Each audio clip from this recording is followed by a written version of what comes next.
قال ألم أقل لك إنك لن تستطيع معي صبرا. قال إن سألتك عن شيء بعدها فلا تصحبني قد بلعت من لدني عذرا.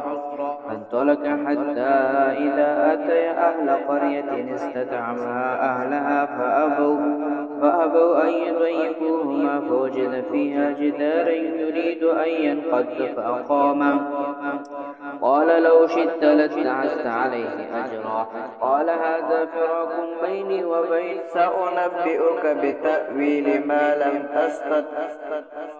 أما السفينة فكانت لمساكين يعملون في البحر فأردت أن أعيبها وكان وراءهم ملك يأخذ كل سفينة عتبة.